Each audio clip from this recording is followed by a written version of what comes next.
You are the one only talking here since, but you should let me land. That man was only addressing his people in an wait. I want to give you an example. Now we talk about my own place. I will give you an example. Talk about your place. You listen, please. And I will go to my own state, and I will go to Delta State, and I will give you clear example. Now the man was only addressing his people. That look, there is an arrangement. This man from that place cannot come here. He have his own place. This make the people to live peacefully. Then let's come to my state, Bende as a whole. When Midwest was created, it was made up of 12 tribes. The whole of them sat down. They agree on power sharing. That is why when you see Edo and Delta, when it comes to governorship, they are very sensitive to where next it will go. And yet, despite the multitude of tribes that live here, their political arrangement, because of this, their ancestors' arrangement for them. So when somebody says power should go to like the other place, that person is not discriminating, or that person belongs there, that is their home. We should learn how to respect our neighbor. We are diverse, and the constitution should address it. It led us to the former civil. Look at the tension that was going on. People should be born. You can't blame anybody for it. Before you know it, it will translate to another thing because of a statement of Lagos is no my land. You offend somebody with words. Words can kill. Words can save. Like this woman, she's saved. Good woman, and she's saving life. If you like quote constitution that military wrote and give to you. Now, when it doesn't favor you, you will say military wrote it. But when it's not favoring another person, you say it's good. What do you mean by that? Midwest. We should be sincere. Midwest, let me say to you again, you know, this thing about Lagos is no man's land. I've never engaged in that kind of talk. First of all, I don't even know what the hell they're talking about, right? We have a constitution in that country, and you have to obey the laws. There is nobody hosting anybody. If you are from Kano, you can go to Onitsha or Aba or Umuahia or Benin and obey the law. And be good neighbors, both in business and in your residential life. Obey the law. Nobody's hosting anybody. You have to be free in your country. That is your country. Now, culturally speaking, you have more Yorubas in Lagos. It's in the western region. It has been the land of their ancestors. You can't deny that. Yeah, hold on. Can you say, no, I want to ask you a question. Yeah. Will you agree with me let me land. that Lagos, wait. No, I want to ask you a question. Will you agree with me here? Yeah. That the ancestors of Yorubas own Lagos, and their children of today have right to say it's our land? Yes, they can. Absolutely. No, so it's saying, saying it is no man's land. Do you agree with me? You insult them and you are insulting their ancestors. It depends. Okay, let me tell you why. Because if you are you are sensitive and you are insecure, right? And somebody says Lagos is no man's land, that you know what they mean. It's actually, if you think about it, if you're in a first world, that is something that is a back way of giving you some kind of kudos, credit. I want my land to be no man's land, where I'm from. I want my place to be. I want my place to be like New York, where people from China, from Japan. Let me finish talking, please. This is not a joke. This is trying to, the thing with the Yorubas. The Yorubas. You live in America. I would have loved to ask you a question. I don't know whether it's a fact, but you will come back again. Somebody told me there are crimes you will commit in some state in America. That state have right to tell you, don't come here again. Is it true? Of course. Okay. The same thing. Because I want someone that is there, because I've not been there, and I don't know that law. I just had it. I was shocked. Wait, I was shocked. That is to say, there is indigenous people to that land. No, what that means is not. There are people who owns it. You are an American, and a part of Americans tell you, don't come here for your nature of person. So that is me. People who owns it. A very good question. So let me answer. Yes. You will know fully what the thing is. It's a law thing. Okay, you explain what it means, because I'm really confused about that. If somebody comes from Mexico, that's not far away from California, for example, and you walk across and you come in, immigrate into the United States, where you're not allowed in this country, right? You don't have the papers. Yes, they would remove you and warn you not to come back again, right? Can I ask a question? Sure. Can I ask a question? Sure. Yes. So in America, we have tribal lands, right? In America? What do you mean tribal lands? Tribal lands to Indians, Indian. indigenous But, in America. but those lands, they are in America, right? Yes, they are. So if you go to those lands and they have cultures, because I've worked there as a healthcare provider, they have customs. So even though it's America, but they still have customs. Right. Would you then say because you're American, you can go there and just behave anyhow you like? They have rules that are very peculiar to their space. Exactly. It's called Indian reservation, right? Right. Right. And those Indian reservations have rules and laws that also that apply. They're like nations. They're fine. Let me tell you. Let me tell you. No. Let me tell you my question to you, because I was asking the question. Let me finish the question. Yeah. So my question is to use this.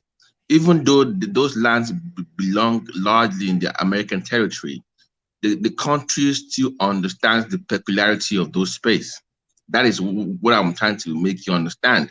We need to focus on the peculiarities of each region in Nigeria. We are still different people after all, even though we are all Nigerians. You see, if you rush over it, that last part of it, then you commit that fallacy that's leading a lot of people to problems. The problem that the Indian, let's say the Cherokee, and they have a reservation, the problem they have is not with the tribes, like say ordinary Americans.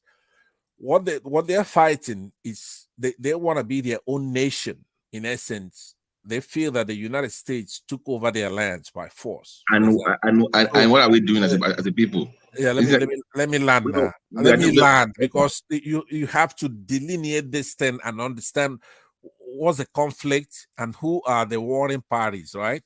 It's not a white versus black person thing. It's the nationhood, the statehood. In our case, our constitution recognizes the whole country as a unit. You follow me? So there are no, let's say, Biafran recognition here, and they're fighting for their own nation, therefore something. Now, the closest thing, analogically, would be the Sharia law. It's religious. Okay, they have Sharia areas, and they're playing around with that. They shouldn't do that, obviously. That's unconstitutional. It shouldn't be in our constitution. We're a secular state. And eventually we're going to get that right too. Okay, you're either going to have one country with one constitution, or you're not going to have anything at all. So, Babati, to answer your question, that Indian reservation thing is not the same thing as Lagos trying to cover.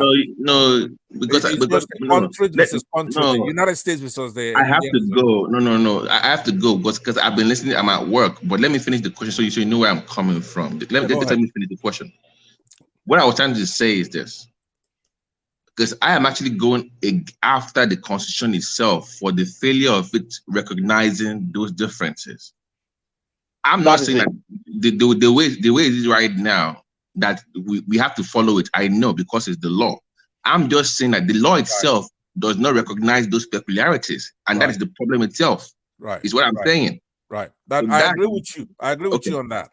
And the goal, to me, it's only if we're gonna divide. If we're not gonna divide, then there shouldn't be that kind of differences. But if we're gonna divide, I mean, right. So why are we slaves to a law that does not recognize our peculiarities? So because it's unfair to everybody. If you have something that is very unique to you, we need to sit down on the round table and address that. I agree with that. So your excuse cannot be that if that's the law, then F it. No, that cannot be your excuse. The law is unfair. That is the excuse right now, and it's cogent, because you cannot say you want one Nigeria, right? And then you believe in the constitution we have right now. And it's not working for anybody. But you are the one. You see, Pastor. Let me calm down, guys. Let me calm down. Everybody, please hold on, please. I would like to hear from people we have not heard for at all. Babati, my Africa grain. Then I will come back to those who have spoken before. Right. So my Africa. Yes, Babati. Yes, Babati. Okay. Because I'm listening in the background. I actually enjoy. Good to have you back on the platform, Pansat. Even though you're not in the after hour show. I don't know what you're talking about. They keep calling me. We missed you. No. We missed you on the show. Now, my brother. Yeah, we know. If they woke me on middle of the night, I can. I know you. But anyways, to my point, we are quite unique. So let me give an example. Senator Yayi was the senator for Lagos, right? Twice. Lagos West, I believe. Now he's going back for the third time, but now he's going to be the senator for Osun State. In that Yoruba space, you can move around. It's easier. I believe that part of our law that says you can run for office within 6 months if you move anywhere was more towards some kind of regional system of government. It was not geared towards national unity per se, because we should not negate the importance of language and culture.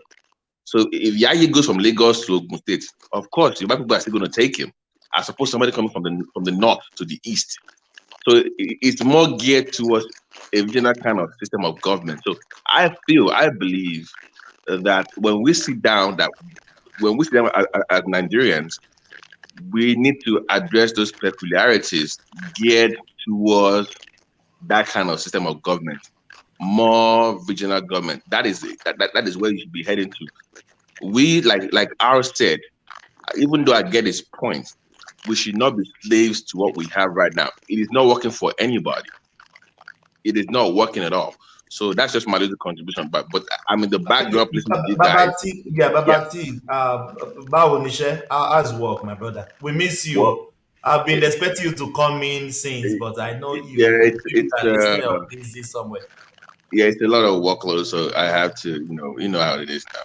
So yeah, I know. But I know. Yes, but that Lagos is a no man's land thing. Of course, that triggers sentiment. Babati, I want to clarify something before you go. Are you saying Lagos is no man's land?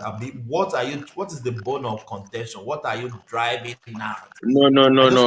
So, Thomas, what I believe is saying is that the law is the law, but I'm saying that the law is unfair to us all, and we need to change it. What is the law? What law? No, Which law are we talking about? I feel like he's saying that the Nigerian law allows you to move around, but what I'm saying is that law does not address our peculiarities. So you cannot come from the north now. Like, okay, Thomas, I ate pig, right? I ate pig. I can't say because I'm in Nigeria. No, I will not go to Sokoto or Kano to go and eat pig over there because I'm in Nigeria. I have to respect the law or their culture there, even though I can do it, but I still have to recognize that there are peculiarities in that culture. But unfortunately, in our law, that part is not addressed, and that's the problem. So the law has to be changed to address those peculiarities. That's the reason we keep having issues. To buttress what Babati, I know he's busy and he's believing, but the point, Thomas, is that you have to deal with the constitution you have, not the one you wish you had, right? All of us wish either by amendments or a brand new constitution. That's not promising that even what you're suggesting, because that is regressive. That's going back to clannishness. No, it is not.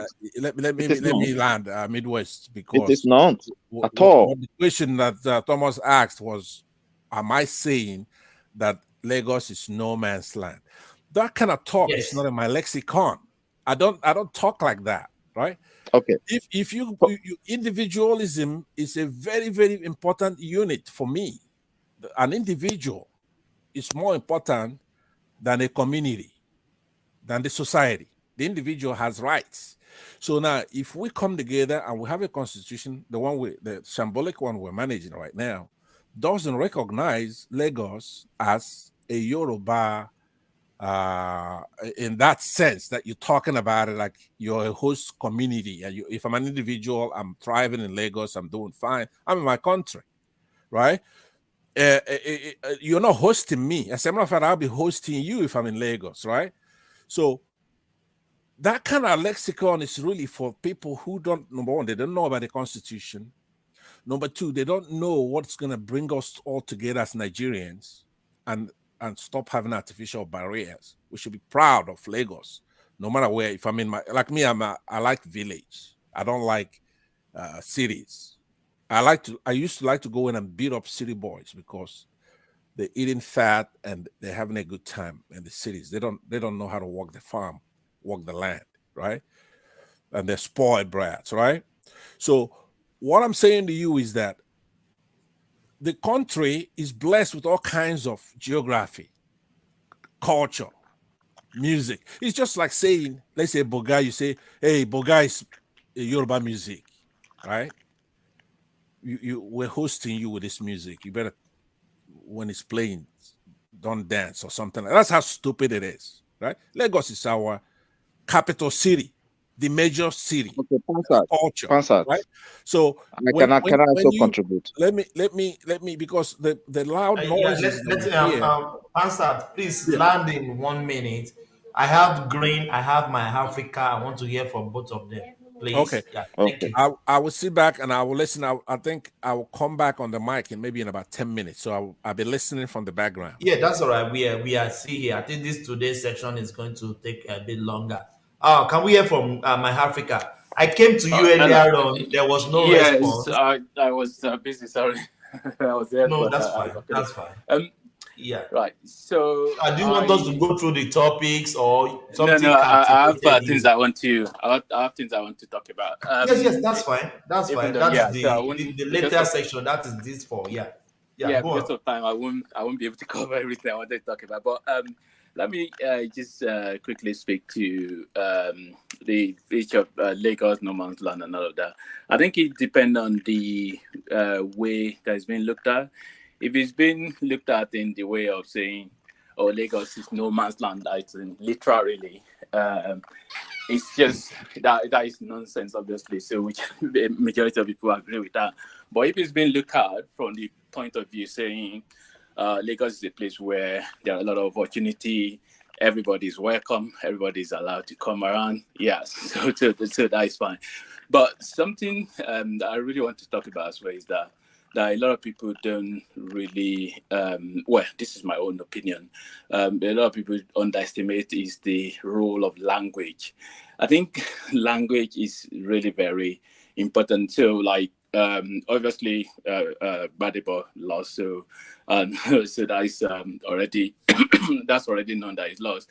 But for him to be a governor, it's not really like a red flag. I won't say it's a red flag, but we really, as a Yoruba, I will really appreciate. I understand again from Pansad's point of view, like it's not in Nigerian constitution that everybody is in Nigeria can go anywhere. But it feel a bit uncomfortable. I mean, like as somebody myself who have children who are not in Nigeria and not really very fluent in Yoruba, if my kids, for example, want to be a governor in Yoruba land or in Hausa land or Igbo land, I will, well, without disrespecting other languages, I will expect them to go and learn to try and really be fluent in the language. So because it's not just like, say, Lagos, for example, it's not just people that are inside the main populated area, but people in rural areas and all of that as well. They are also part of the place, and the language that majority of people speak, it really makes sense for you to be able to talk to people. Let's not forget that we have our languages, not just about English or Spanish or Portuguese or whatever. So let me give a very good example. So we talk about New York and all of this, but you can't go and become a mayor in New York, become a god, whatever they have, and not be able to speak English. You get English. So even if you're India, UK, for example, you're India or Pakistan or whatever, you're prime minister, mayor of London, the prime minister, I'm sure they would be able to speak. I know Indians and Pakistan, they are very good, or Asians are very good in teaching their children their language. They don't, you can't be speaking your language at home and then you then expect that, okay, you want to become a prime minister and then you won't be able to speak English. No, it's not really possible. Another example is you see managers of people that follow football. We know this, like, you see managers come to Premier League, for example, or go to Spanish League or German Bundesliga. I mean, they can have interpreter, that's fine. It doesn't mean that they can't do a good job. They can still do a good job, But most of them, you hear something like, oh, this person is learning German. Or why is he learning German? The press suspecting that, oh, he's possibly looking for a role in Germany. Oh, this person is learning Spanish. Oh, he's possibly, he doesn't want to go to England. That's why he's learning English. And that for me, that's one dimension of looking at it. Again, it's not really red flag, but if Badibo, for example, if he was all this route and all of that, if he had been able to actually really come out and actually do even the press conference or go to rural or people where people and actually speak fluently in Yoruba. Like Thomas, what did you say to when you were talking to Babati? I heard you saying, "Oh, Baonisha," because you almost kind of unknowingly just say so. That is, and if it's an Igbo or Hausa as well, I know it's not in the constitution again, but imagine somebody wanting to be a governor in Kano State or in Sokoto State. I wouldn't really be able to, speak to.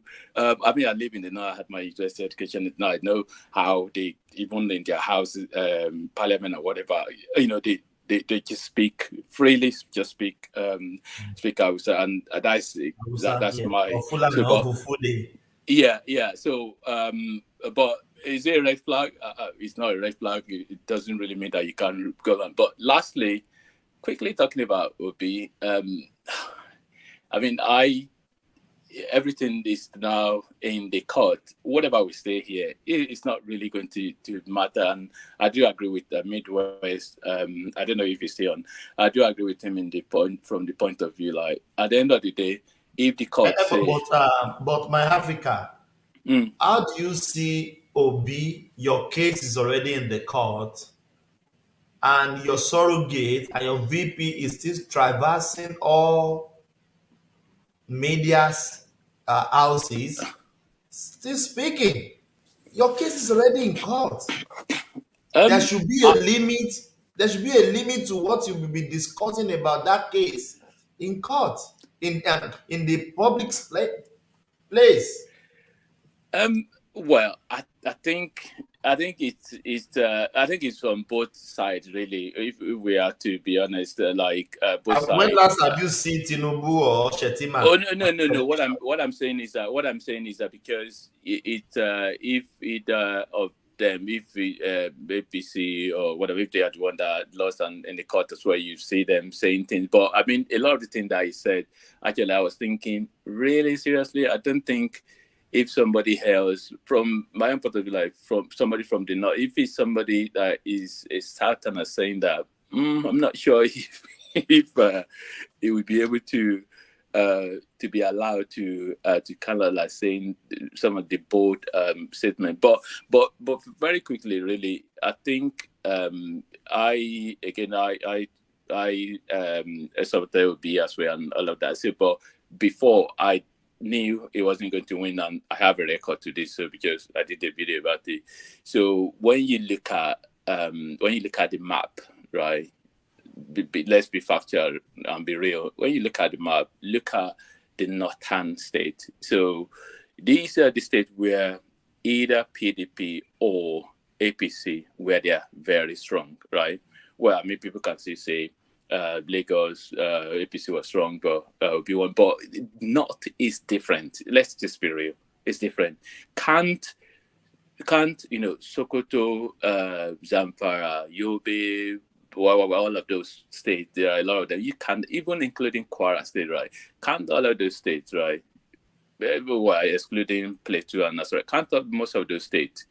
Is he really going to get 25% in those places? I don't think so. And when you subtract those, the spread, I mean, the worst might be that, or maybe it goes to a run or something. But to win, Africa, I don't think it has the spread. If it started 2 years ago, maybe you could have made a statement. Yes, than like 9 months ago. I do agree, and the reason why I agree is because most people were included. Well, let me just speak for myself. I wasn't expecting him get that much vote really. And Yes, I was wasn't- even wrong. I said he would not get 3 million in total.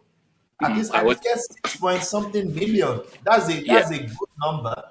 Yeah, I wasn't expecting. Yeah, I do agree with you. I think it's you can't. I mean, hate Tinubu or hate him or love him. It's the work that have been done long time ago. Like you say, it's not something that we know that structure possibly isn't the end of it. I mean, as we've known that, but it still play a role in terms of how far back you have been doing the work.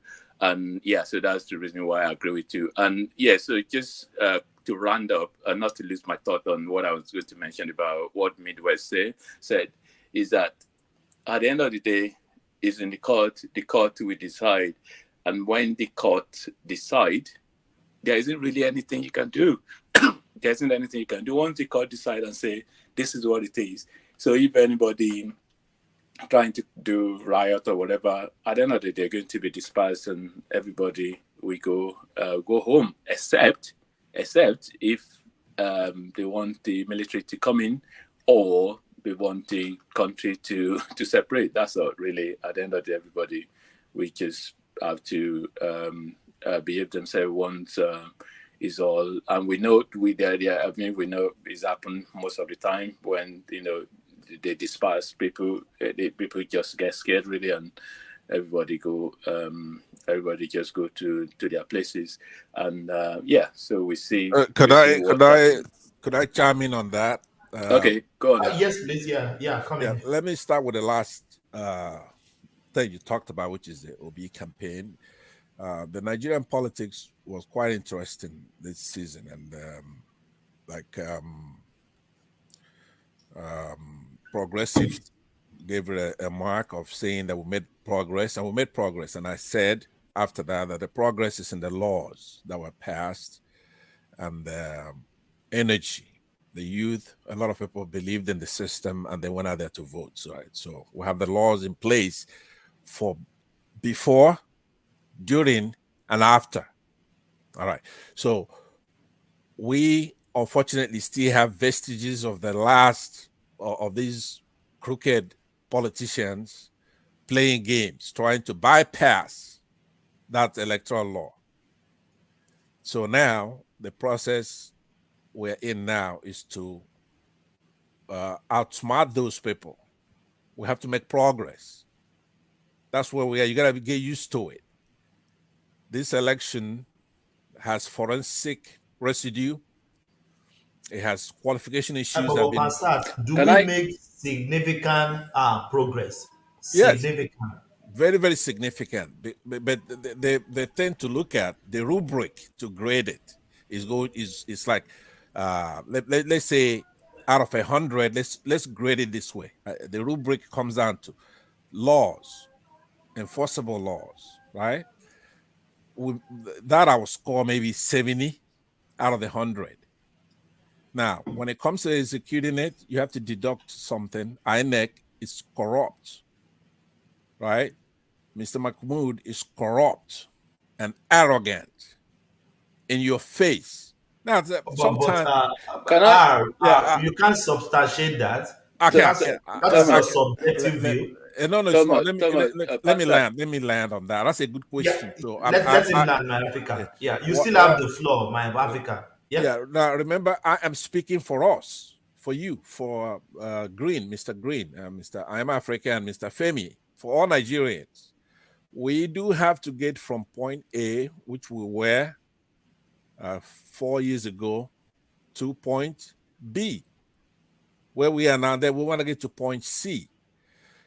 No human being that has a soul would say, I mean, not even the Europeans who came to observe it, the Americans, the British, nobody's going to say that INEC is being a good actor here. You can't say that Mr. Mahmoud is being a good actor. But they give him pass mark. They give the election pass mark. No, nobody did. They did. No, who? They who did. No, cite one person.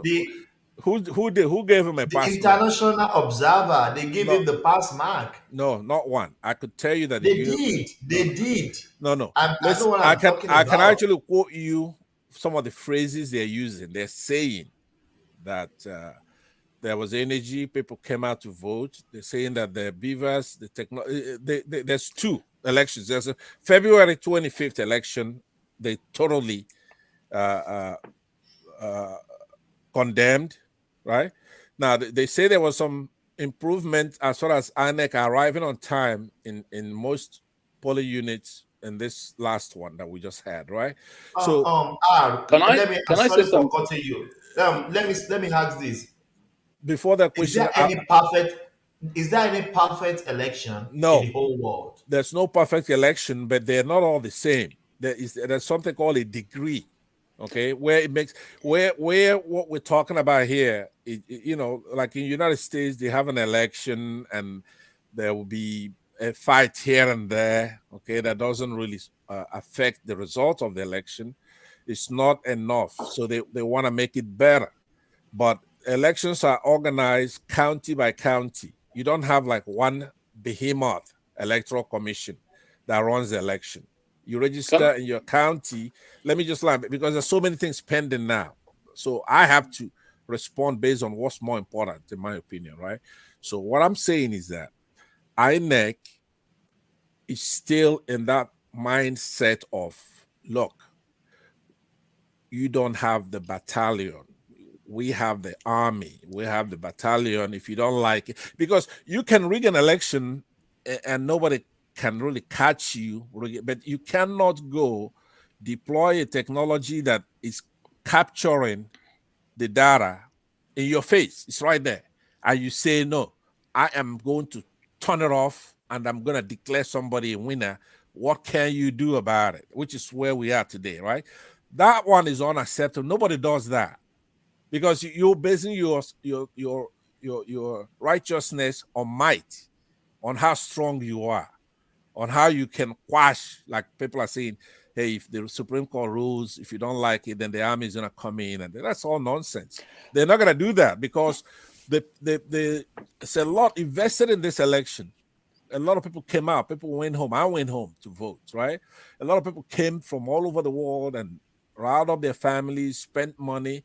The country itself invested 400 billion naira, and the legislature, they invested their time and passed the Electoral Act of 2022. So that's what's going to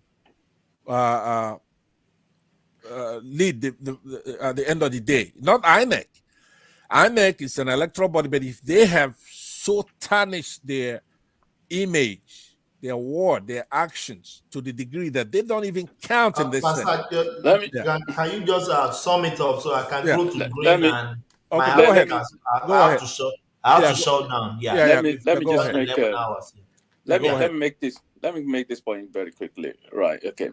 So this is one of the things that we don't really talk about is the issue of patriotism, right? So, I mean, we can go all on and say everything we want about Mahmoud and who is the whatever his name is, the INEC. But INEC is not just only him. So there are thousands of people who work for INEC and even up to polling booth level.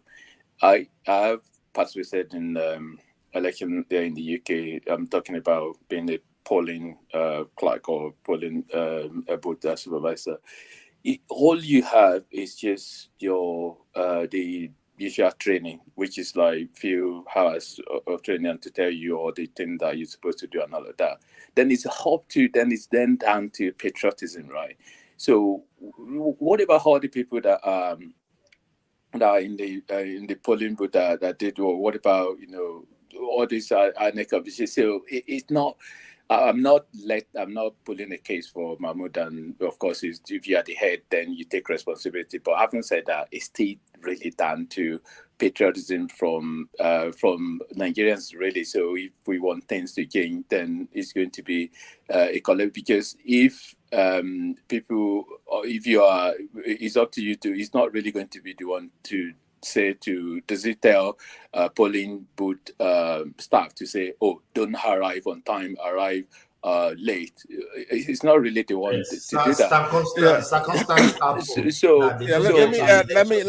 Let me add to what you were saying. No, let me finish. Really quickly. Let me finish. Just really quickly here. No, let me you finish. said something. Passat. Let him land. Let him land, please. Yeah. I mean, so and that for me, patriotism, I think it's a really big issue that need to be addressed. And from what you're saying, I'm not saying, and we know Nigeria is almost like crime scene, lawlessness. But what I'm saying is, at the end of the day, the court will decide. So if the court decide and say this is the judgment, what can you then do afterwards? So I don't know what do you do? What will you suggest to say, I'm taking this to the pan side? What will you, if the court then rule? Okay. What do you expect to happen? Right now it's sub judice, so we agree on all that. You have to let the courts decide, right? That's the process. It's right there. We have laws. We have the Constitution, we have the Electoral Act, and we have the guidelines for the election. So the courts, but the point I was trying to add on top of what you were saying was this. You said INEC is a commission. It's a public commission. They don't have like secret meetings. If the guidelines states that they're going to conduct this election and transmission by electronic device, the BUHARI, right? That's exactly what's going to happen. Now, the INEC is not an individual. It's not Mahmoud. So if the commission decides to meet, and there'll be minutes in that meeting where they are changing the guideline, it will be in the meeting. It'll be scheduled. It's nothing that goes on TV and say, "Oh, by the way, I'm not gonna obey the guidelines." It's like this. Let me give you. It's tantamount to say a legislator, right? It goes into a session and they vote and say the speed limit is going to be 75 miles per hour on the highways or whatever. And then he's caught driving 100 miles per hour. He goes, I change it. Well, you make that law, you have to live with that law. We've had a lot of that. I promise. Let this be the last thing I'm going to say, so that I go ahead. Allow somebody else to just talk. So that Sure. So I promise this will be the last thing I'm going to say, and then I'll be out. Right. So here's the I thing. hope you stay. I mean, here's the thing. Stay I wouldn't. Unfortunately, I have a lot of responsibility. I think it's about to end anyway. But go ahead. Yes, but we're about to end. Yeah. Here's the thing. Here's the thing that we really need to. I mean, it doesn't matter how many are obviously talking about this, right? It's already happened. You know, all the guidelines and everything is already that has happened already. We can't really go back to. So there are two things here. One is the case is in the court. Then it's up to the court to interpret the judgment and do whatever they need to do. Then two, then we should just be looking at the future and looking at when after the judgment and everything, then the spotlight should then be on INEC next time the election comes. It's not going to be long, in 4 years, to be able to have all the lesson. But the only problem is that in Nigeria, most of the time we don't learn lessons. So the lesson learned from here, people should then take it a bit more serious, and people should speak out more, patriotism and all of those things, so that next election it can then be better. At the risk of you leaving, because you say you're about to leave, what I'm saying is that when you make statements, right, and you say INEC is a commission, okay? So now, what do you mean when you say that? Do you want to do the election again now? Or no, hold on. I don't understand. Because the election is not over. For them to follow that guidance, do you want the election to be done now again, so that they can then follow the guidance? No, they have to follow the guidelines. But the court is the one that will say that. Right, hold on. If they don't, then there are the law. The way it works is there are consequences for not if the law says do A, you don't do it. I'm saying the consequences. You want to then judge that? No. It's in courts. We agree on that. But the major point I want you to understand, because you're the one who said it, is a commission. So the way commissions work, is if you have a guideline and you print it out there, you educate the public, you hire people to implement a guideline. Because most people come and they say, "Oh, 2 days," like Thomas reminded me, 3 days. No, in an ideal society, Hold on. I live in the Thomas, UK. I don't know where you live. can I get this Wherever out? you live, This is right? important. This is important. It would have. Wait, let me just say this. No, what I'm trying to say is important. You can't interject. No, wait. With something No, less I see on the floor. significant. Just What I'm hold saying on, is that- everybody hold on. Everybody hold on. My Africa, land that point and in an ideal world, in an ideal place environment, right? So most of us here live in the Western world, where there's rule of law and all of that. Mahmoud or whoever INEC president, chairman, or whatever it is, he would have resigned without even him being sacked. He would have just like, oh, I said this, I'm going to do this. Oh, I wasn't able to do it. Unfortunately, I'm not. And then he would have resigned. But this is, we know, Nigeria is different. So, and we need to admit that, and then we want that to change. But this, what I'm saying is that you hold on there, right there? You stipulated. You are stipulating to the point that let him land because you let him land. I thought he landed. No, I haven't. The reason why I'm saying this is that it's almost like you're repeating the same thing over and over again. But it doesn't matter how many times you repeat it. It doesn't really change anything. So what I'm saying is that it's up to the court of law to then decide and judge. After that, after the judgment in the court, then we should now again put in energy towards the next election to make sure that all of the lessons learned and things that have gone wrong to be addressed, and it's up to all Nigerians actually, not just but Thomas, so that's me done actually. Okay, no, you are wrong about that. That's not what the law says. The law didn't say when the election is conducted, the INEC does things wrongly or fraudulently, then you learn your lesson, and then next election. Are you the one to judge that? Can you? Oh, okay. So now I see you're doing it deliberately. I thought you're just making a mistake. My Africa, the law is what you have to be following here. The law doesn't say if INEC towards the law does fraudulent elections, then learn a lesson. Next election, then correct it. If that's what the law says, then you could suggest that. What the law says, hold on. You are misquoting me completely. The court decide. After the court decide, right, and then when you're doing the next election, what do you want to do then? You don't want to learn lesson from the last time, but the court decide first. The court judge. But what I'm saying is, you are not the judge. The court it's is not the one that judges it. Now listen, you are what's I called. think, I'm sorry. Wait, I mean, I do respect your opinion anyway. But I know, but you're not. I'm not going because I'm angry. You haven't had my opinion yet. No. I'm going to hear from the background, because if I have to respond, then very good. Yeah, I do respect your opinion, by the way. Thank you. I really, thank you.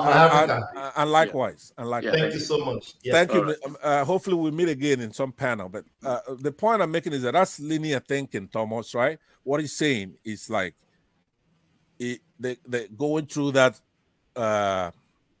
going through the courts is just customary. It's like you just go there, things remain status quo, and then you go to the next election and you learn from what happened. No, this court will correct the problems, right? There's no lesson to learn. The Americans are not 10 foot tall. They don't have anything we don't have. We have INEC, they have their own thing. We have people, we have candidates. We just have to obey our laws. There is no cop out by saying, oh, we're a third world country, therefore INEC should go ahead and rig the election and we live with it. No. First of all, is the least thing that will happen. I trust that the judiciary would take action, and where there are mistakes that substantially affected the election, they will correct it this time, not next election, this one. And that's the process we're in. We're all looking forward to having, as a matter of fact, it's exciting. It's an exciting thing. Do we have old politicians perpetuate exactly the same thing that the laws were put in place. Everybody fought very hard to have that Electoral Act passed, right? So are fraudulent people more clever than intelligent people? No, no is the answer. So it's beautiful because everything now has moved over to the judiciary. I mean, I remember you could smirk over there if you want, Thomas, but if you remember when Adeleke went to was challenged here, everybody says, I remember one man saying, "Oh, of course, Adeleke is gone. The courts are gonna because the Jagaban it's even in the federal now." But no, the judiciary meticulously unwind it. So I thank you for hosting the show. And remember the advice I gave you earlier, Thomas. You have surprised everybody as you've been hosting these shows. You're fair, even though you're very opinionated. You've been fair to everybody. Have you been watching us? Watching me? Of course, here and there. I mean, not all the time, but I when I see your panelists, you've been conducting yourself the way somebody in that position should. No, Pastor, don't go there. I have a boss, so don't let my boss sack me. No, they won't sack you. Plus, he's good too. Your boss is good, but everybody, we all have what we put into it. But in your case, I'm surprised because you really let everybody talk, and we appreciate it. Thank you, more grease to your elbow, my brother Femi, if you can hear me, and those in the chat session. Thank you so Thank much. you very much. Pastor. Yeah. All right. You're Good welcome. night. God bless, my brother. We expect you to come next time. Thank you so much. Yeah. Do we have green? You've been going off and on. Do we have green? We don't have green. Let me bring my Africa to give us the final word. Then we'll draw the curtain. We have green. Hello, green. Your audio is not good. Your audio is very bad, my brother. Your audio is not good. No, your audio, we can barely hear you. Your audio is not good. I'm very sorry. I can't hear you. I can't hear. No, I can't hear you. I'm very sorry. I'm very sorry. My Africa, can you hear me? You are muted. You are muted. Oh, okay, yeah. I really respect Pansa's opinion and everybody else's opinion. Yeah. But Fatah is here. I'm closing down. Everybody is now coming in. I think he was just getting everything I was saying. I think he was getting it completely wrong because modulo. Yeah. So because he's repeating the same thing over and over again. So we're saying the same thing in terms of the court. The cases in the court. Who is the judge that is going to make the judgment? It's the court. It's not Pansa. It's not me. It's not you. So, and what I said was that the court will make the judgment after. So what he was saying about to correct the wrong, the court is the one to do that. I'm not saying the court is not going to do that. The court to do that, and then after that, what do you then want? The next election, what do you not want to learn from? Lesson. Yeah. You want we to learn our lesson. mistake. Yeah, things that go wrong, and then it's everybody that will then be going on. Everybody will then be letting their voice be heard to make sure that this but my whatever Africa, they said. Even INEC, they learned from presidential, and they upgrade in the gubernatorial. Yeah, they did. Yeah. Sometimes we blame INEC. INEC is not the one snatching the box. INEC is not the one beating people. INEC did their own part, isn't it? INEC did. They did their own part. They are not the one beating people. They are not the one suppressing voters. They are not the one. It's Nigerian. It's you and I. Yeah, that's what I'm saying. Yeah, patriotism and the ruler. So, but yeah, I just thought I should come up. That is it. Patriotism. Yeah, I thought I should come up to just clarify that Pansa, it seems he was really getting me. I'm not saying that things that were wrong. I'm not saying that it's right for them to be wrong, but I'm just saying the court. It doesn't matter how many times we talk about it. We're not really going to. It's going to be up to the court to decide, and then afterwards, then we should just be looking. And I really like what Midwest said in terms of like at the end of the day, I mean, I'm really for, my stand. I'm for opportunity for referendum to say whether people want to go their way. But having said that, you can, if you go the way of, Libya or, Iraq and all of that, at the end of the day, you're going to be worse off because, all those places, they were paradise. I agree. I mean, even they were having some, human rights issues in Libya, in Iraq, and all of those places. But really, they were better that time compared to now. So, and so I thought I should just clarify that. Do we have Fatai? Okay. Thank you. Fatai. Well done for a good job. Well done for a good job as well, Thomas. All right. Thank you so much. Thank you. God bless. Fatai, are you there? You came in at the 99.9999 hours. Baba ńlá kí ló ń ṣẹlẹ̀? I did. Yeah. Well, No, actually, just give us closing remark. Just give us maybe 3 minutes. Just I'm not interject you. I'll just leave you 3 minutes. Yeah. Thank you. Actually, I was enjoying my sleep and stuff like that. And then bro, I think his name is Pansa. Actually, I heard it. I would have loved to get a couple of clarifications from him. I think I've met him. I mean, meet in code, like on this platform one time. It was during the election. I think it was a little. Everything was hot at that time, but I think it's okay. He's a good speaker. It's fine. We probably don't agree, but that's fine. That's part of life. I would have loved to get a few clarifications from him. I mean, he from the time I woke up, he's gone through a host of topics. And I would have loved to get a couple of clarifications, but it's fine. Another time. I understand it's very. He's not here. Yeah. Just as I was coming in, I was like, "Say, type, can I get a few minutes?" And he was saying goodbye. I was like, "Damn it." Yeah. I saw your comment in the private section. Now you are getting in. Yeah. Thank you for coming. Yeah. I will just put down now. Do you have any few words? Anything that catch your attention in the news cycle? Then just a lot of things. A lot of things caught my attention, but because it's not time for debates and everything like that. But I just want to say that it was one of the shows that I've loved in this past week is Rufai versus what's his name? I enjoyed it so much. I've watched it many times. I was laughing. Oh my God! They went personal. They went personal. No, it's good. I love it. I don't have a problem. I think me and Fayoshe, I have confirmed that we have one gene in common. It's okay. Come after me. But I'm coming back too. I'm coming back. I'm coming back. That's as long as we agree. The return of the man.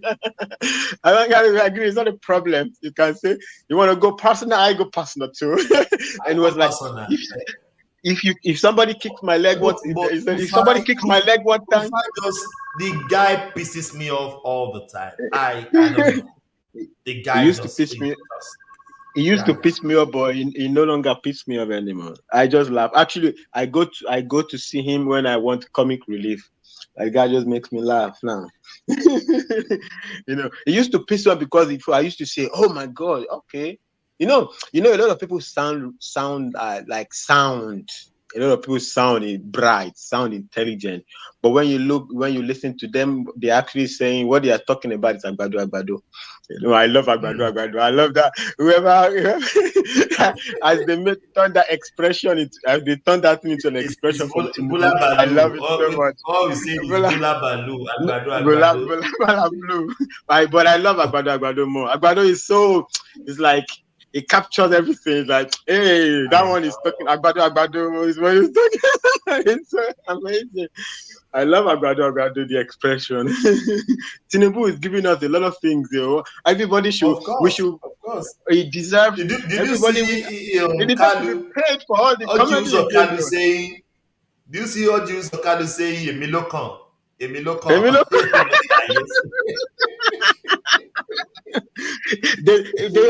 wanted to shoot Tinubu for saying Emilokan. They don't understand that Emilokan. Everybody is using Emilokan now. Everybody It is my tongue. It is my tongue.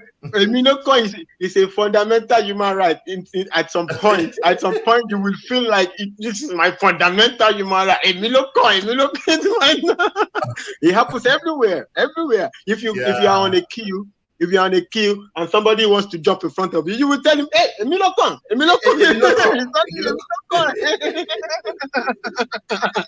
This guy, I love him so much. He gave us so much. I don't know why they are bashing him though. He said to us, 2 minutes. They cannot show up again. Yeah, Babati, my brother. So do you feel like the Southeast is entitled to the Senate president position? Okay. Yes, Fatai, go. They said Emilokan now was, I don't know what all Jews on Kanu said Emilokan. It is my tongue. But what they are saying with regard to him, is that Emilokan has a meaning. No, it applies. Yeah, when Tinubu said it, it had a meaning. With you, it doesn't have meaning. No, Emilokan, okay, Southeast local. Well, I don't know, but certainly it's not like you, Emilokan. You don't appropriate that expression. For Fatai. Yes, brother. If I remember correctly, wasn't Oji supporting Lawan? I thought it was Lawan was his guy. He was supporting Lawan. When Lawan lost, then he changed to Tinubu's camp. So why is he not canvassing for Senate position? But Babati, to even bring it back to Emilokan, he actually specifically said on television that not East, like if South is not, say apparently after the there was not going to be a Southeastern or something, whatever, I don't remember what he said. But then he said, then if it's not going to be Southeast, then North is Lokan.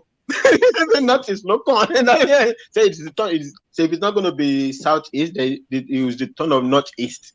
And that's so what gives him the comfort? Why would you now, if you've been that terrible during the primaries and the campaign season, why would you not think they're gonna reward you with the Senate position because you're just Igbo? Why would you think that? How delusional can you be? Yeah. Actually, even the region, do they really work for it? It's not. Can you calculate all the numbers? It's just do they? For politics sometimes. No. Fatai, wait. Fatai, let's put this in context. Tinubu got less votes than Buhari did when the first one in 2015. Do you know how bad that is? Yeah. Buhari got 3%. Tinubu got less than 1%, and you want them to come on now? Yeah. But it doesn't matter. It doesn't matter what Tinubu got. Buhari's situation was a different situation. This situation is a different situation. You know? Yeah. There was no homeboy called. There was no separation of PDP. PDP divided into so many parts. You know, so this no, that's not even the factor. No, that should have worked in favor of Tinubu. But the thing is, consumption to production. There was no homeboy consumption to production in that period. It did work in the favor of Tinubu because if they didn't separate, I'm very sorry, guys. What is the 5 Eastern state? I'm sorry, this is very ridiculous of me asking for this. Ebonyi, is Southeast? Ebonyi. Yeah. Yes. Ebonyi, Imo, Abia, Enugu, and Anambra. I got it. And I'm Anambra. just trying to. I'm trying to calculate all the votes in the book. I can tell you. 2 votes in each state. To 10. 2 votes in the state, so 10. Yeah, but Yeah, brother. you know, we need to study the PDP. They have to be probably like the dumbest party in the history of Nigeria. Like, how do you blow that? From the That's beginning the of this dumbest. election, from the beginning of this election, I knew Tinubu was going to win because Lagos politics is very complicated, strategic, and you cannot be a dullard to even win your local government chairmanship. Most of these other parties, what I realized when I joined this platform is that most of these people just rig their way in. They don't know nothing. They don't know how to take politics. They don't have no intelligence, no strategy, no nothing. Sorry, Tinubu got 127,000 votes in the 5 southeastern states. He would have gotten more. He would have gotten more if they were able to play money politics. That money politics. Wait, can I ask you a question, Soli? Be honest with me. Yeah. In your heart of hearts, will it be too much of far-fetched if I say perhaps Tinubu was the one that pushed Obi to run indirectly without him even knowing? No. See, let me tell you, it is that, and I mean, the way I talk, I'm very. This is how we talk in Europe. We are very direct because in Europe it's not about race; it's about country. This one is this one. This one is that one. So when I say it, they say I'm very tribal, but this is how we talk. You know, you are African, you are Nigerian, you are Dutch, you are German, you are French.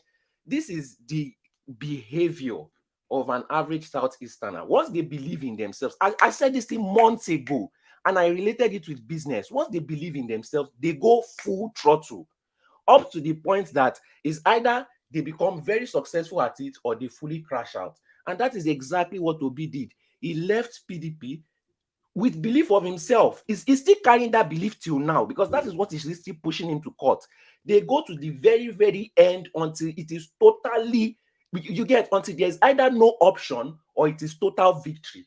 So that is what Obi is doing. Till the final say, until they elect Tinubu as president, this guy is going to keep pushing. It is just their character. The same way Yoruba people have characters that Yoruba people are not fully frontal. You know, we go like spies, like snipers in our strategy. We don't shout, we don't threaten, we just keep quiet, make our decision, and we do our thing. You know, maybe sometimes Yoruba man too much, you start shouting, you start vexing, and then he might let you know some of the things that I do. But if you leave him alone, he's not going to shout. Yoruba man barely goes on the beliefs that even if 10,000 people are supporting him, he will still have backup plan. And we can see that example in the primaries with Tinubu. That guy did not spare any option, even though they were going against him. That guy had 1,000 votes. He made sure of it. He made sure so that there will always be a traitor. So that, okay, even if the traitor betrays him, he still has pushed and done enough work to still be able to pass through.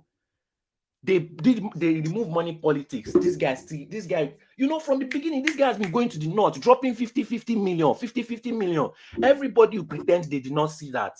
I was complaining, why is Obi not going to the north? Why is Obi? Everybody on the platform was insulting me that you will still go. 3 months into election, this guy still did not go. It was the last few months that this guy was going.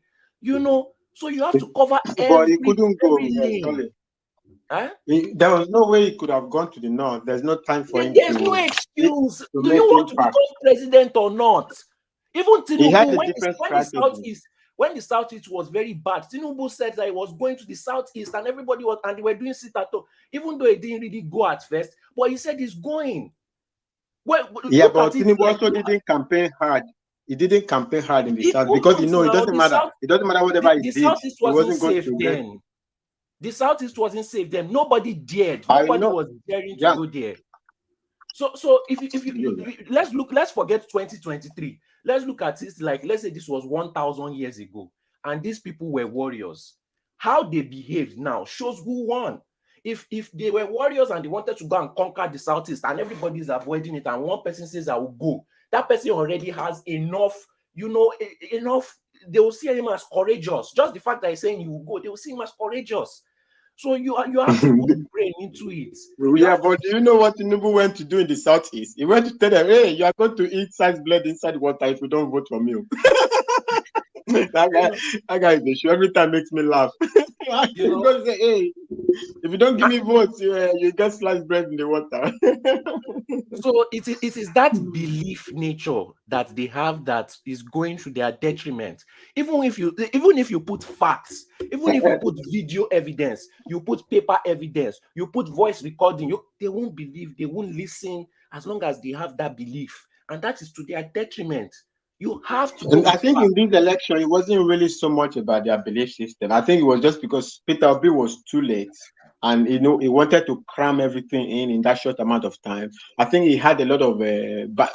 Look, everybody looks at Peter Obi and they think he's a today's boy. He's not a today's boy, Peter Obi. Peter Obi Peter Obi has a lot of big boys behind him, and he read the landscape. He know that there is a lot of disaffection in the land, in the politics. I mean, when I mean say like the politics, so he knew 100% he's going to have behind him a lot of big boys, because there's a lot of big boys that are not in the APC, the PDP, nobody know where it is. So there is going to be a lot of people that are going to push for him, but there is no time for him to do as much.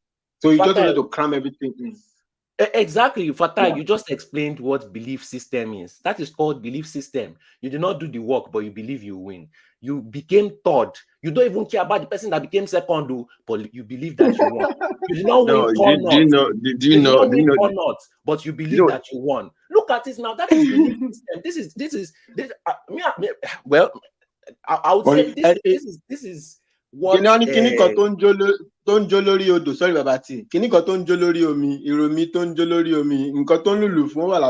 That is the thing about people don't understand. No, it's not even that. Do you know what bothered me? Do you know what bothered me? Because I was not really going to buy into this narrative of him exploiting his followers, but something he did on China's really bothered me. When Mark Will asked him that, trying to clarify the difference between the BUHARI and the other one. And the guy said, one man can make this show. And the guy said, what is the difference? My people think that it's the same thing. I'm like, wait a minute. Yeah. You are the leader. You're supposed to educate them. Like, why are you not exploiting their why are you exploiting their ignorance for your own political gain? It's a difference between them. So why can't you clarify, explain it to them? Why are you not saying, my people, I'm like, this is not a leader. This person is exploiting his people. That was terrible. Actually, brother, he doesn't understand the difference, actually, to be honest. If you see when Malpe made that, he started to fidget.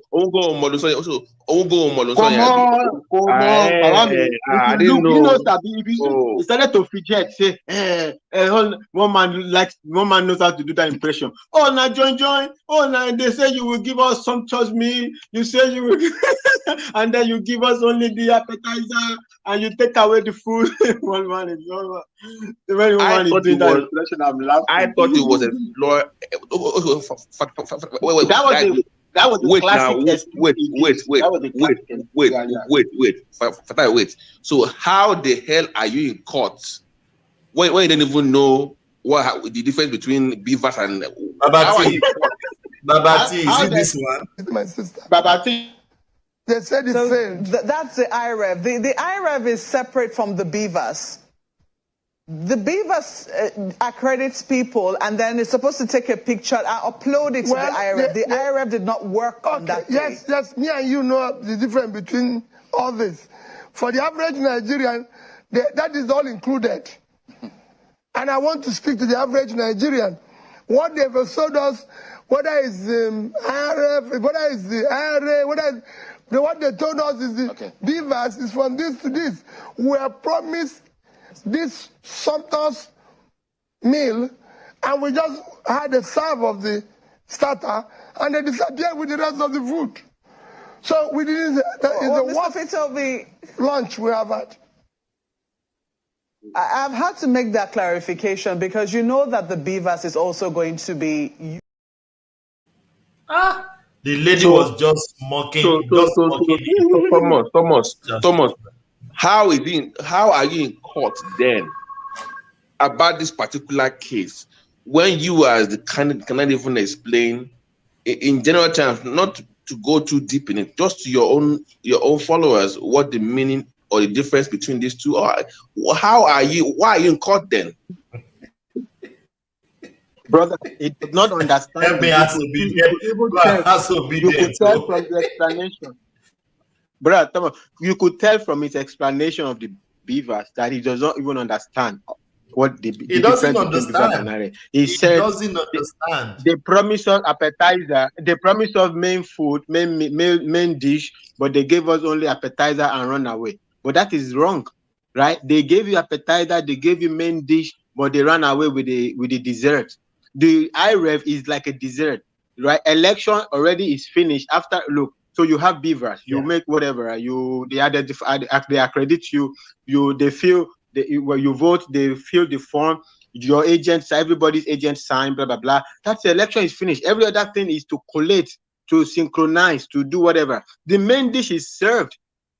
The main dish is served. Now, INEC now promise you Jara, what Yoruba will call Jara. Okay, for us to be good boy, we will post it. Okay. So he's why? not calling Jara. He's calling Jara main dish. He's calling Jara main dish. Why? Once again, so I haven't said that. Why is it in court again? That's what I'm trying to understand. The law says transmission. No. The law says transmission, not e-transmission. That means it's at the discretion of INEC how to transmit. It wasn't specific about the form. So why are you in court? I don't know the whole point of this court case. I don't know. Why are we even discussing court case? The court case is Agbado now. If you listen or read or whatever, it's all Agbado. The court case, they go to court and say, oh, he's a drug dealer. On the ballot, if you're going to count the ballot, I ain't going to count heroin in the ballot. The issue of drug, it was put before Nigerians. It was hotly debated, but Nigerians still voted for the guy. That's what is called democracy. You can't invalidate his vote because of an issue that you raised in the election, and they voted against it. So it doesn't. The court case Agbado. The IRF situation with regard to the court, even in the court, is not really emphasizing. It's just general talk. They didn't go as they did. Blah blah blah. I don't remember. One man was reasoning the other time. Yeah, this is just to rile the public, right? He doesn't understand it. The different. Even there was something I wanted to say. I forgot about it. But anyway, I don't know. Actually, Babati, your question. I don't like too much your question. Why is it going to court? My own question is different. Why if you cannot understand the difference between Hireb and Beavers, why were you running in the first place? And obedience should not come after me. No. Why are you running now? Fatai. I will invite Beavers and Hireb is like a baby stuff now. You cannot understand Beavers and Hireb. Do you know what you'll be doing? The deals you'll be doing as a president? Come on now. Yes, Babati. Sorry, I lost my pin of thought. Sorry. Give me 1 second. Yeah. So, okay. I want to shut down before you guys come in. I want to shut down now. We've had almost 12 hours now. Wow, that was amazing. Thomas, sorry, I was listening from part, but the one that really caught my attention was the wheelchair chief justice that he was meeting with Tinubu. How did they come up with these stories? Like, who are these people? And Thomas, if you remember on this paper, I said Obi has to fight for the soul of the party, and you can see what the Abia State governor told them today. I won it by myself. It was not obedient. And in Nigerian politics, the highest ranking officer in government controls the party. Whoever is in government, because that Tinubu formula, nobody has been able to replicate that formula where you become a governor without being in government. Nobody that they have tried it, they've all failed. Oshomole tried it, they failed. Nobody has ever been able to control people in government. Yes. So Obi trying to control the guy. Babati right. That message was not for Nigerians. It was for Obi directly. That guy was speaking to people. Listen, I control Labour now. I am a sitting governor. So my brother, thank you. So trust me, Thank you. trust me. Labour Party will go for the governor because he's the one that has the war chest. Obi only has obedience, and he has the money. He has the money to spend. So forget obedience. They're only there for Obi. If Obi leaves, they will leave with him. So Labour will go for a sitting governor. So like I told you, what they call it, OT is it OT or what they call it? Alex OT. My brother, let me even add it to Baba. Let me add it to Babati. Let me add it and leave it to further on. Look, when you run election, you win. Look, PITOBI did not win. He doesn't run any office. So who is Taloba? This is what Alex Oti is talking about. Who is the king now? Who is the king? Who is the king of the jungle? The person that did not win, that doesn't hold. I am, to be a governor is not a joke. Is next to the president. Obalu Konyo. It was Obalu. Or say Wani Afobaje. Afobaje, you are more than Afobaje. So Afobaje, they are not telling you to bow your head for a kingmaker. No, when you are king, you are the king. You are the king in the jungle. PITOBI might have contributed, but as the guy said, I had my structure, but I like Babajani Koko's analysis before I feel like saying, I have my structure already on ground. I could have won it, maybe with a lesser margin, but I could still have won the election, right? But Fatai, I appreciate you, but I'm the king of the jungle now. Okay, see, I just saw one news on one blog page. Now I know why they did that rumor, of that Chief Justice. They want him removed. They are now protesting that they don't trust in him and they don't believe he will make the right decision, so they need him removed. So that was the strategy all along. That was the strategy. No, and then now, of course, now propaganda seasoning. Propaganda, they will first throw some stupid story in front, and then they will not come with the. That is why for everybody is following. Hey, Thomas, if you remember when this immediately after the election was finished, you remember how everybody was shouting, "Hey, don't celebrate, don't rub it on their face. They are new voters, blah blah blah. Don't mock them, don't gloat, don't mock them. Yeah." You can't stop anyone from celebrating. What happened a few moments after? They say, "Oh, you see, nobody is celebrating. Therefore, Tinubu did not win." You see, they are not celebrating. But you are the one that said to us not to celebrate, not to mock, and even the people that seems to be on this side, even they were saying, "Yeah, no, let's leave them alone." Leave them alone for what? I win. I have to enjoy my win. They say, "No, don't enjoy it." Now they come back and say, "If the propaganda is too much, sometimes it gets on my skin." You tell me don't celebrate. I don't celebrate. Now you come back and you are accusing me of not celebrating. What? I want to show that the section now. Yes, brother. I want to show that, but I will say this: the Chief Justice, if they protest, if they remove him, the second to the black guy is a Yoruba. Kekere Ekun is from Lagos. If they remove that one, the third person is a northerner. So they should just brother, they will not remove anybody. They will not remove anybody. I'm just saying. I'm just preempting. If they remove the Coyote, I know. The second person that is close to him is Kekere. The third person is from the northerner. Yes? Thomas, listen to me. Even if the person, even if you get the best panel, as long as Obi does not win, or if he does not win, they will say it's unfair. So forget tribe. It's not about tribe. If Obi does not win, even if they are all IGBOS, they will still say that was unfair. So forget the judges now. They are all about the judgment. So they want an open Uzodinma kind of jumping from 4 to 1. That's what they are looking for. That's what they are looking for. And they are the one that didn't like it. They used to tell us Uzodinma our judiciary is shit because of Uzodinma. Now they want the same treatment. Now they want the same treatment. The level of hypocrisy, like they want. Remember when we used to have BUHARI show worried that he lacks experience. You don't have experience. then the Gbadebo ran like, oh my god, it's the best name. I'm like, seriously, the same people. my god! You know, Oh my god! Oh my god! See, they can buy tickets for him so that he can go and contest in one of their states. Maybe they like him so much and he's the Actually, best. that's He true. should be the architect of their states. Let's see if guys, Let him go and be governor of Enugu. Let him go and be governor of Enugu. It has been a next session. I wanted to show that you guys just came in. Yeah, that's fine. Thank you so much, everyone.